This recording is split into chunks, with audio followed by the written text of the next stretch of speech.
Good morning everyone. আমার আজকে নতুন আরও একটা ব্লগে তোমাদের ওয়েলকাম করছি।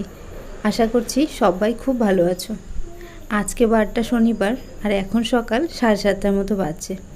ঘুম থেকে উঠেছি কিছুক্ষণ আগে, যেই ক্যামেরাটা অন করেছি আর মুন্নু এসে দেখো হাজির। ও কিন্তু কিছুই বুঝতে পারছে না, শুধু ফোনটার সামনে এসে বসে আছে। ওর নাম মুন্নু, ওরা দুই ভাই, চুন্নু আর মুন্নু। চুন্নু এখনও ঘুমাচ্ছে, আমাকে ঘুম থেকে উঠে দেখতে ও কিন্তু উঠে গেছে। আর যারাই ঘুম থেকে ওঠে, শুধু আমি না, বাড়িতে যে আছে ঘুম থেকে উঠতে দেখেই কিন্তু ওরা চলে আসে খাবার খাওয়ার জন্য। তো একটু পরে তো খেতে দেবো, তার আগে টুকিটাকি কিছু কাজ সেরে নিই। আজকে আমি তাড়াতাড়ি ঘুম থেকে উঠেছি বলে কিছু কাজ করছি। কিছু বলতে ওই ঘর ঝাড় দেওয়া, এতটুকুই। অন্য দিন কিন্তু এটুকু কাজও আমি করি না।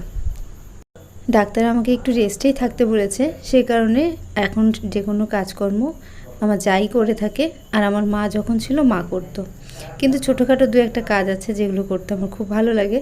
তার মধ্যে একটা হচ্ছে ওদেরকে খাবার দেওয়া।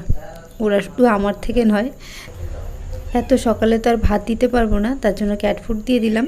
আর ক্যাট ফুড খেতে ওরা খুব ভালোবাসে। একটু ছড়িয়েই দিয়েছি, এক জায়গায় যদি দিই খুব তাড়াহুড়ো করে খেয়ে নেয়। আর যেহেতু তিনজন একসাথে থাকে একটু অসুবিধা হয়ে যায়। আর ছড়িয়ে দিলে তিনজন কিন্তু একটু ভালো করেই খেতে পারে, আর আস্তে আস্তে চিবিয়ে খাবারটা খেতে পারে। যাদের বাড়িতে কুকুর কিংবা বিড়াল কিংবা যে কোনো প্রাণী থাকে, যাদেরকে পোষা হয় আর কি, তাদের যতক্ষণ খাবার না দেয়া হয় ততক্ষণ কিন্তু মনে শান্তি আসে না। শরীর ভালো থাকুক কিংবা খারাপ থাকুক, ওদের জন্য রান্না করতেই হবে। ওদেরকে তো খাবার দিয়ে চলে এসেছি, ওরা বেশ আনন্দ করেই খাচ্ছে। আর ততক্ষণে আমিও একটু ফ্রেশ হয়ে নিই। আর আমার কিন্তু এখন ভীষণ খিদে পেয়ে গেছে। আগে এরকমটা হতো না, প্রেগনেন্সির সময়টা সকালবেলায় ভীষণই খিদে পায়, কিছু না খেলে একদমই শরীর অসুস্থ হয়ে যায়। তো সে কারণে আমি ঝটপট কিছু একটা খাবার চেষ্টা করি। আর প্রথম থেকেই আমার যখন খিদে পায়, যদি না খাই, একটু দেরিতে খাই, তাহলে কিন্তু বমি ভাব চলে আসে, যার জন্য খুবই কষ্ট হয়ে যায়। তো তার আগেই আমি কিছু একটা খেয়ে নিই। তো দেখো, চুলে অনেক দিন পর একটা বেনুনি বেঁধে নিলাম, এবার ওষুধ খেয়ে নেবো। এটা হচ্ছে থাইরয়েডের ওষুধ। অনেকেরই শুনেছি প্রেগনেন্সির সময় থাইরয়েড কিংবা সুগার ধরা পড়ে। আমার কিন্তু আগে থেকেই থাইরয়েড, ওই 3-4 বছর থেকে চলছে।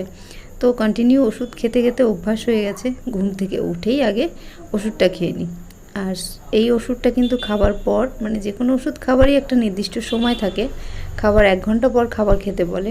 কিন্তু সারাদিন এত ওষুধ খাই যে টাইম মেনটেন করা বড্ড মুশকিল হয়ে পড়ে। তো দেখো, চলে এসেছি রান্নাঘরে। আর আমার জন্য একটু ঝটপট ডিম সেদ্ধ করে নিলাম, তার সাথে কয়েকটা কিশমিশ আর বাদাম নিয়ে নিলাম। ডিম খেতে আমি খুব একটা পছন্দ করি না, একদমই পছন্দ করি না বললেই চলে। কিন্তু এখন মাঝে মাঝে আমি ডিমটা খাচ্ছি। প্রত্যেক দিন খাওয়া উচিত, কিন্তু মাঝে মাঝে আর খেতে ইচ্ছে করে না। তো একটা ডিম সেদ্ধই খেয়ে নিলাম। তারপর দেখো, বসিয়ে দিয়েছিলাম চা। আর যেহেতু সকাল সকালে উঠেছি, চায়ের পাশে কিন্তু একেবারে ভাত বসিয়ে দিয়েছি।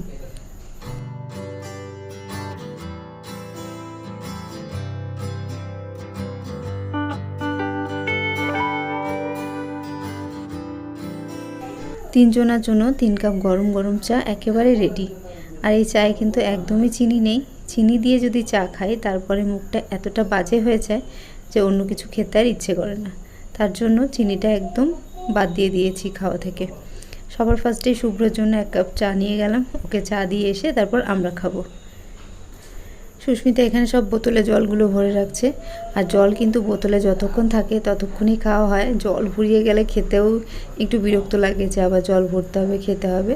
তার জন্য সমস্ত বোতলে জল ভরে রাখছে, যেন সারাদিন একটু বেশি করে জলগুলো খাওয়া যায়। দেখতে দেখতে কিন্তু ভাতও প্রায় হয়ে এসছে। আর আমি ভাতে সেদ্ধ দিতে একদম ভুলে গেছি। আমার জায়ের যে ছোটো মেয়েটা আছে, ওকে রোজই একটু কুমড়ো, গাজর, আলু এই ধরনের সেদ্ধ ভাতে খাওয়ায়। তো আমার আর মনে ছিল না, সুস্মিতা উঠে তারপর ভাতে সেদ্ধটা দিল। আর আজকে দেখো রান্না যা হবে তারই একটু সরঞ্জাম চলছে, কাটা বাছা আর কি। তো আজকে বাঁধাকপি হবে, বাজার থেকে বাঁধাকপি এনেছিল, ওটাই কাটছিলাম। কাটতে কাটতে খিদেও ভীষণ পেয়ে গেছে। তো তার জন্য ঝটপট একটু ম্যাগি বানিয়ে নিলাম। আর আজকের ম্যাগিটা একটু টেস্টি বানানোর চেষ্টা করেছি। এর মধ্যে বাঁধাকপি, বিনস, তারপর সয়া সস, টমেটো সস, একটু কর্নফ্লাওয়ার, সমস্ত কিছু দিয়ে, গোলমরিচ দিয়ে একটু টেস্টি বানানোর চেষ্টা করেছি। তো আগেই আমি খেতে বসে পড়লাম, যেহেতু খিদেটা এখন আমি আর সহ্য করতে পারছি না। আমি খাচ্ছি আর দেখা সুস্মিতা অন্যদিকে কাজগুলো সেরে নিচ্ছে। তারপর দুপুরে রান্নাবান্না হবে, যেই ডিপার্টমেন্টে আমি এখন আর থাকি না। এখন যদি পারি একটু সবজি কেটে দিই, তাছাড়া পুরো রান্নাঘরটা সুস্মিতাই সামলাচ্ছে। তো দেখো আজকে রান্না হয়েও গেছে আর খাবারের সময়ও হয়ে গেছে। এখানে মিঠির খাবারটা বেড়ে নেওয়া হয়েছে, কুমড়ো সিদ্ধ, আলু সিদ্ধ, গাজর সিদ্ধ, তার সাথে ছিল ডিম ভাজা। আর আমাদের জন্য হয়েছে এখানে বাঁধাকপির একটা ঘন্ট, আর ডিম করেছিল, ডিমটা ভেজে কারি বানিয়েছে, একদমই শুকনো শুকনো বলে দেখতে একটু অন্যরকম লাগছে। আর করেছে শাক দিয়ে ডাল, মানে মুসুর ডাল করেছে, যেটার মধ্যে কুলেখাড়া শাক দিয়ে। এটা কিন্তু ভালো হেলদি একটা খাবার, আর হিমোগ্লোবিনের জন্য কুলেখাড়া খুবই ভালো একটা শাক বলতে পারো। মাঝে মাঝে খেতেই হবে। তো শুধুও খাওয়া হয়, কখনো কখনো ডালের মধ্যে দিয়েও খাওয়া হচ্ছে। তো আজকে ছিল আমাদের দুপুরে এগুলোই খাবার। তো চলো, ব্লগটা ভালো লাগলে লাইক করো। আজকের মতো টাটা।